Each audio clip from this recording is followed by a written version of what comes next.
Forward, like I said, thanks again for everyone joining us. This is just going to be a high-level overview of Google Analytics, and it really just appeals to. It's geared towards appealing to everybody who, whether you've had direct exposure to it on an ongoing basis or you've just heard of it and it's super important. So, without further ado, I'll jump in to the presentation today. I'm going to use my screen here and jump back and forth.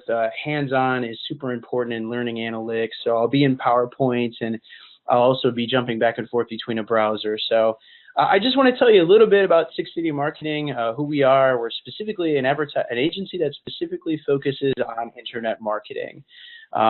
We are typically hired in to help clients achieve their overall online marketing goals. And these are some of the channels that we utilize to help them achieve their online goals. Google Analytics is a big part of how we show the value that we bring in meeting our clients' goals. And it's extremely important as we get into it in here. So what better to start a afternoon 1:30 post-lunch webinar session other than talking about analytics. Let's talk about The Office, right? Now, I mean, what essentially is, I'm borrowing something from The Office. This is Michael Scott, right? And when we get into analytics, we're really talking about showing value. And if you're hyper-focused on the statistics that show the most value, you're going to dive into essentially showing the things that you're doing and how they translate to the bottom line. One of the things that stuck out to me the most in my career is that one of my old bosses said, "John, your value to our company is how much you either save it or make it." And in reality, Google Analytics is something that allows you to show, especially in marketing, whether you're doing the traditional marketing or digital marketing, showing how effective all of the things that you do translate to the bottom line. So it's really exciting, the things that you can learn, and it really helps you as you see how the different things that you're doing have an effect. So I've kind of alluded to a few things that we'll be talking about in a webinar, just reviewing some basics. Again, I'm going to be super hyper-focused on the key metrics because it's super easy to get lost in all of the data that Google provides you with in analytics. I'm going to try to get you to the point to where you'll be able to read the baseline metrics. The metrics we value, I say Six City Marketing, these are the things that we look at right off the bat and present to our clients on an ongoing basis, month after month. And in looking at these things, really what I'd like you to do is establish to some extent how you are doing right now with your online marketing or marketing in general, and then review that data and try to take the next steps to improving that through some key screens in analytics. For those of you who are just familiar with analytics, this is the industry standard for website metrics. It provides you with a variety of data, including how people found your website, where they're looking, how they're interacting with it, and whether they're doing what you want them to do, which in most cases is sign up, contact you through a contact form or request information form, or buy something through your website. Like I said before, with this information, you can really make some informed decisions on how to improve things to achieve those goals that you're trying to accomplish. It is absolutely free to install on your website. It's just a little piece of code that you add to every page. It provides what I'll just call endless data, which is easy to get lost in.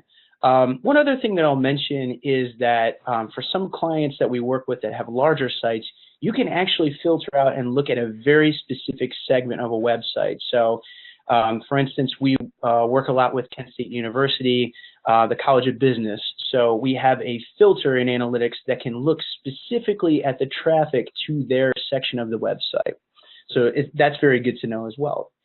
So I'm actually going to jump in right into things because, like I said, hands-on is the way to go with this. And I'll be bouncing back and forth between the presentation because I will send this to you as a follow-up, and I'll try to include screens in here so you can follow afterward. But I will be jumping, like I said, right into analytics. So when you log into analytics now, and this is a change that has happened over the last, I'd say, 6 months, you get this screen of all this stuff going on. And what Google's trying to do is give you a baseline for how things are going. But we're actually going to jump into what was the old version of the home page to start. And I'll actually turn this comparative off. And so what you're seeing is that I'm actually navigating to a specific area, a specific time frame that I want to focus on for this presentation. So this is actually live metrics. My uncle, Mark Konis, who runs a company called Bruning Glass Works in Cleveland, Ohio. It's a shop that specifically focuses on repairing glass. And so he's given us access to show for learning purposes in this webinar. So this is live data. And, you know, I'll just jump in and start talking through some baseline metrics.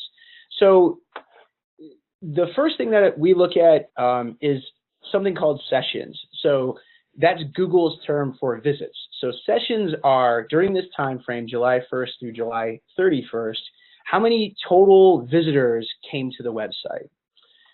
Users are the total number of unique visitors coming to the website. So if I came 4 times in July, it would be noted as 4 under sessions and 1 under users. Page views are the total number of pages viewed by all of your visitors in this time frame. Pages per session, that's pretty straightforward. On average, how many pages people look at when they come to your website. Session duration, again, very straightforward there. And if you have any questions about it, I've defined these in my PowerPoint presentation, again, which I'll pass along to you.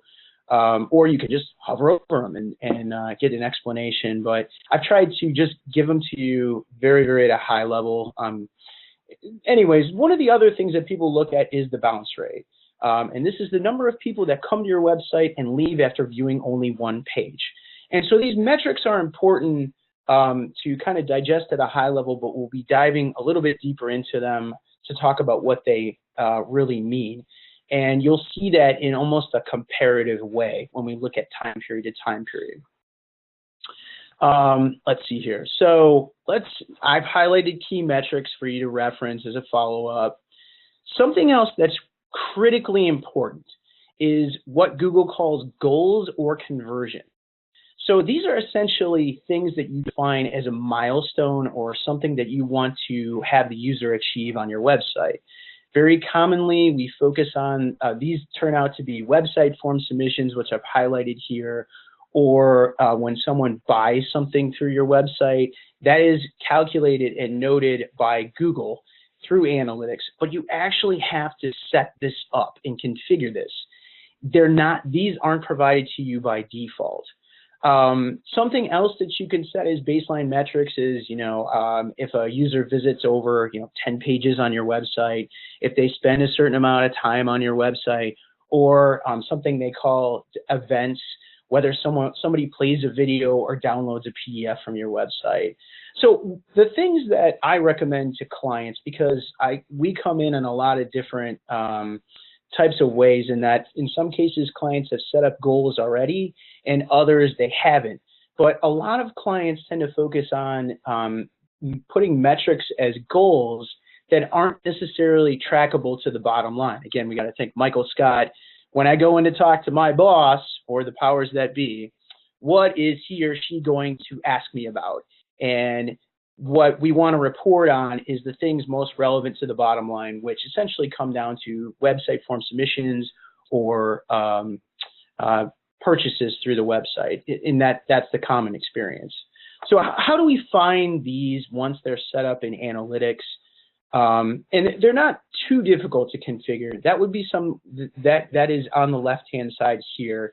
And this is your way to find a lot of different things in Google Analytics, the left side navigation. So I want you to jump to conversions, goals, and overview. And again, this is noted in the PowerPoint. And so you can see in this time frame how many goal completions have been essentially that have come through in this time period. So this is only online contact form submissions. You can see this is the sole goal. You can set up a number of goals on your website. So we can see that once this is set up, not only do we know how many people have contacted us, but what the conversion rate, leads or goal completions versus visits, And this becomes a very, very critical baseline metric as you move forward. You know, have we improved things? Has the number of, not only number of goals improved, but has the conversion rate improved from an overall standpoint and on individual sections of the website? And I think a way to show how important this is not only can you see how many people have achieved this milestone, but you can also break down, I'll show you really quick here, what channel that these people have used to come in through the website. So you can see that of these 331 people who have contacted us, 225 have come from Google Organic, and it breaks things down even more so. So it's really powerful. And I'll show you another screen here shortly where you can break this down at a high level to really diagnose how the site is doing. So let me get back to my PowerPoint presentation here. So I'm showing you the goals or completions, and again, really trying to highlight within the interface where to find these, because like I said, it's super easy to get lost in analytics. The next thing that I want to direct you to is the Google Analytics channel screen, which shows you, and you can find that under Acquisition, All Traffic, Channels. It breaks down, you know, we can see here, this is almost 7,000 visits to the website. These are the specific high-level channels that people have used to get to our website in this time frame. So I know there's a lot of data here. Just focus on sessions or, like I said, visits to the website in this time period. So you can see not only the amount, but the percentage of people who have found Mark's website in this time period. And so it's very interesting, the breakdown of it. So organic search is people finding your website by typing in a specific phrase and clicking on what is a natural ad or a non-paid ad. And the non-paid ads are the ones that, I'm going to skip ahead a little bit, that don't have the ad to the left of it. So those are typically below the paid ads, which are designated with this ad at the very top. Direct searches are people, or direct visits are people coming to your website by typing in your website URL directly. So bruninglass.com or any URL on your website directly. Referral traffic are people who have visited your site that are referred by other websites. So if I click on this and dive in a little bit deeper, I can see that of the people who have come to this website in this period of time, some of them have come from this website, bernardkatz.com. Another, hey, listen, you got a few visits from goodhousekeeping.com, and that has proven to be another really important metric that I look at is of how people came to the website. Did they actually reach out to you? And because we have this goal completion in place, the structure, we can see how effective traffic from not only this website, but also in our overall channel breakdown, how effective that is in getting a response from. So I'll get into that in a little bit more in a second here, but the power of not only traffic, because traffic is great to have, but I've learned that, you know, I know better than to go into a client's office and say, hey, listen, a few months in, traffic is way up, but, you know, hey, leads aren't up, you know. That's a problem, and that says to me we're not doing our job. Stick City Marketing is not doing our job. Our job is to come in and drive more relevant leads to get more of a response, and so that's something that we're hyper-focused on. And again, another channel that people can find your website through is social media, so that is the major social media websites, so that's Facebook, YouTube, LinkedIn, Twitter. All of those people are coming to find you, and this is how Google Analytics categorizes it. Another few channels that aren't designated here, if you're doing paid advertising through analytics, paid LinkedIn, paid Facebook, that's another area that will be designated here. In some instances, you have to configure that. If you haven't configured that, say for instance, in the case of AdWords, the traffic coming to your website from an incorrectly configured AdWords campaign will actually go into organic search, which is kind of not so great for trying to evaluate whether the traffic that you're paying to come to your website is working or not. The major thing, once you kind of start with these screens to take away from, is well, this is great, but tell me how we're doing. And analytics allows you to compare time frames by going up to this top right-hand corner. If you click on this, and you'll see I can change date ranges as you saw earlier in the presentation. But if I hit compare to, I can either compare it to the previous period of time or the previous year. In this particular instance, Mark has data going back all the way to 2008. So I like to compare year over year to account for seasonality. And so now we get into the performance of the website from an overall standpoint, comparing year over year. So I'll go back to our initial screen so we can say, okay, when we're looking at the overall website traffic, visits are up about 20% year over year. And then if I go into conversions, and I'll work back to the channels here, we can see that conversions are up 35% compared to the previous period of time, right? So that's great. So you're walking into your boss's office and you say, hey, listen, traffic's up. That's usually a good conversation to have. But when you say traffic is down, yeah, you're having a little bit of a different conversation. Traffic is down year over year and leads are down if that's the case year over year. The next question is, in either case, why? And that's where you can figure that out starts with going into acquisition all traffic channels. This channel screen is fantastic in terms of figuring out what's working and what's not working, because if traffic is down, you can look at the specific channel to see why it's down and then take further steps to analyze that. But you can see the breakdown of organic search traffic. That's looking good. Certainly there are ways to improve on that. 50% increase year over year. Goal completions are up year over year about 36%, which is great. And believe it or not, we work with my uncle's business kind of sporadically. A lot in the beginning, which was actually probably about 4 or 5 years ago, and not so much now, but every once in a while he'll hire us in to do a project. And something that we did about a month ago that really made a huge difference, actually more like 3 months ago, was making his site mobile friendly. And I'll show you a screen that conveys how much that has made an impact on the website in a second here. But again, at a very high level, you're looking at the channels. You can see that organic search is a big part of how people find his website, and how they're performing will lead you to saying, okay, things are going well or things aren't going so well. And that is really the few key screens initially that I wanted to introduce you to. In the things that I personally look at on an ongoing basis when I'm either starting with a client or as we're getting into things. Certainly variables that can come into play are, okay, traffic's up, traffic's down. Well, that's great, but if nothing's happening on the website, it's tough to diagnose what's working, what's not working, at least at a high level. So let me just kind of walk through, again, as part of the review and documentation, I've showed you the channel screen, and I've defined in here some of the specific channels, the key channels or major channels that you'll encounter.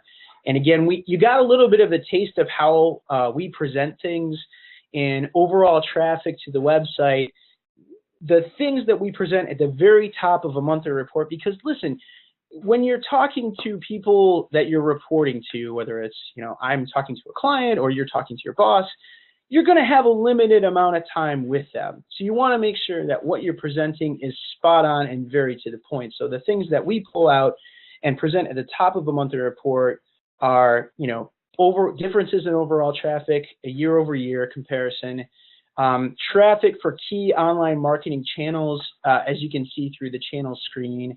And then something that certainly they're most interested in is conversions. So if conversions are up, conversions are down, what channel points to that, and that will direct you where to go from there.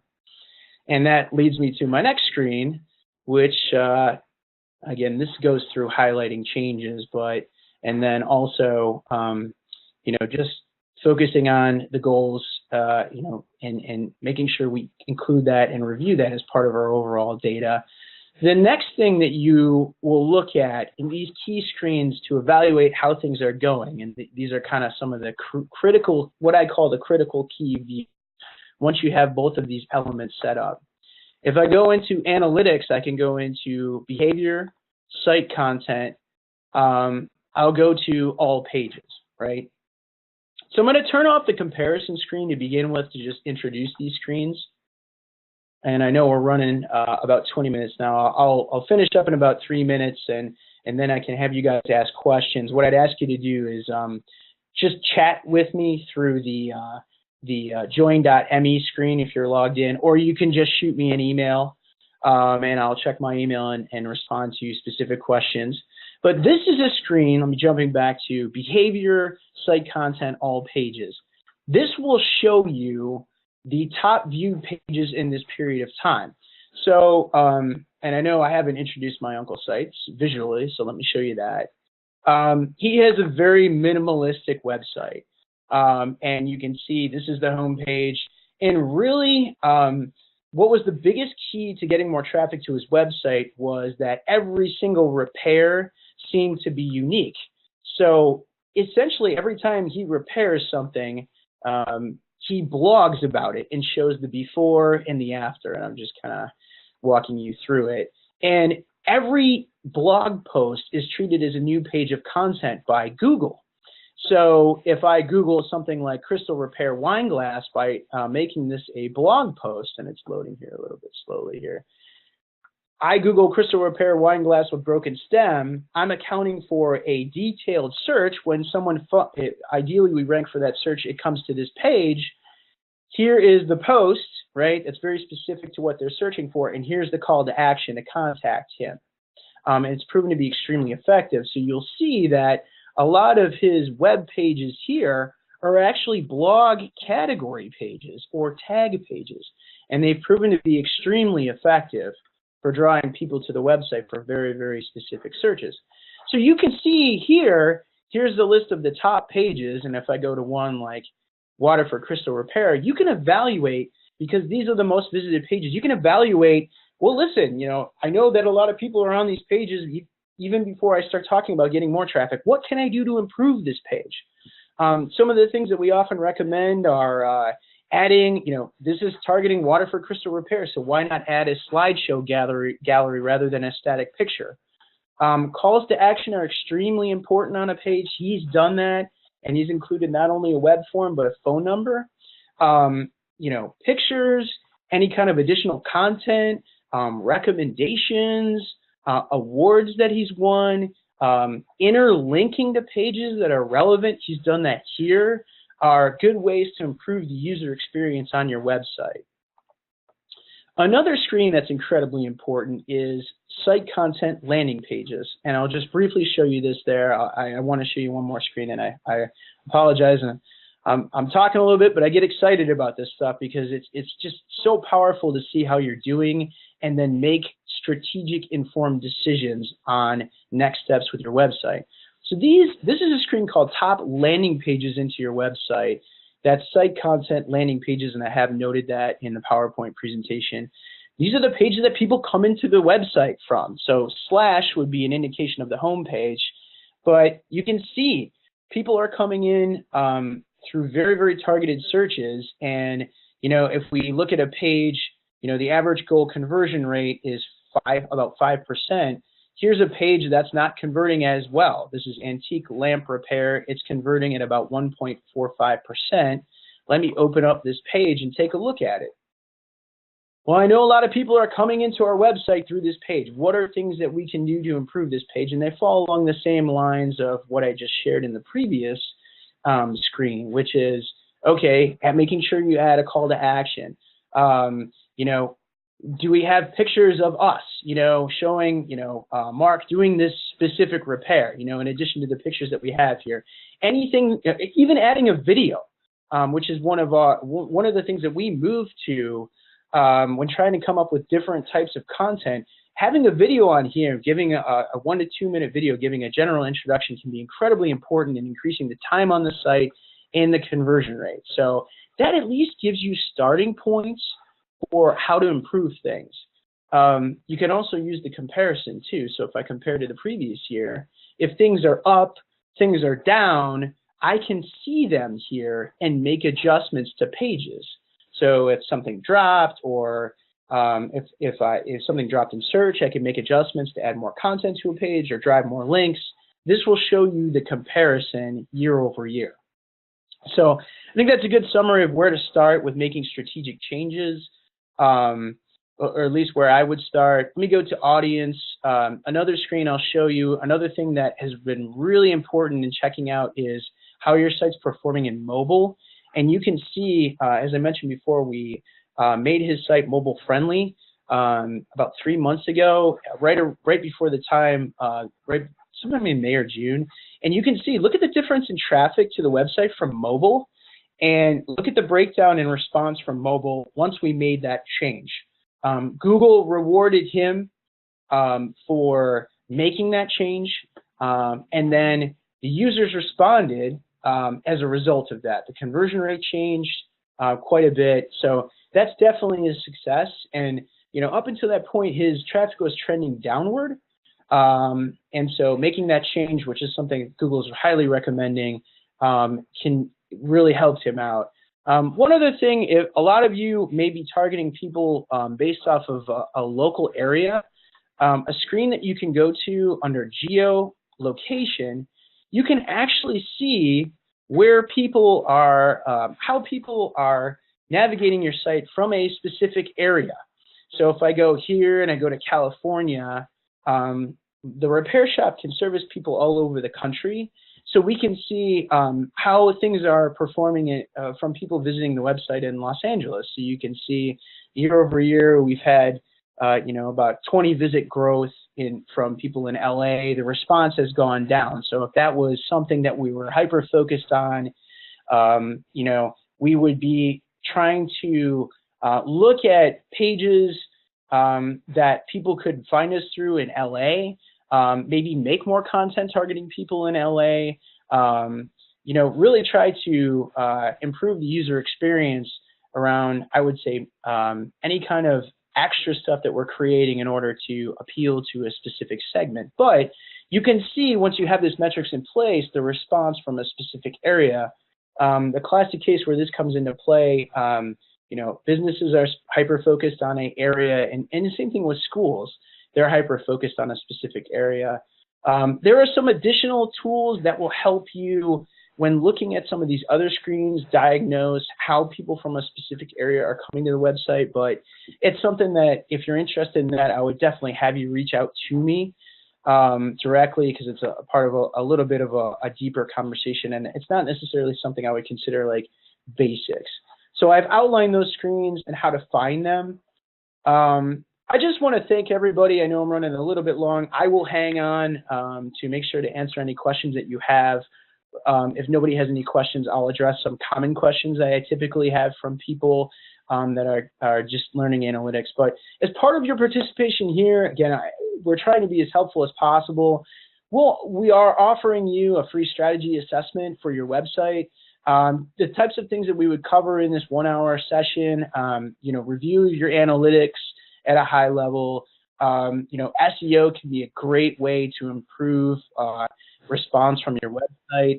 That's definitely something we would look at. Possibly optimize or identify other internet marketing channels that might be most effective for your business, and then make recommendations, quick win things for improving things as part of just things that you can knock out on your own, or as possibly something that we would be helping you with.